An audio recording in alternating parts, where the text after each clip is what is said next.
What's up everyone and welcome back to another video. Today we're going to see how to turn off active status on Instagram.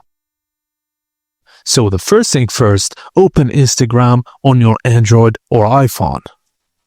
Go to your profile, just tap your profile picture in the bottom right and tap the three lines in the top right corner. Now select settings of privacy, then scroll down to the how others can interact with your section. Just tap messages and story replies and select show activity status, then toggle it to off, show activity status, and that's it. People won't see when you're offline or online. They won't see active now or active minutes ago. You also won't be able to see others' activity status. And that's it. Thank you guys for watching, and please don't forget to like and subscribe for more tips and tricks like this.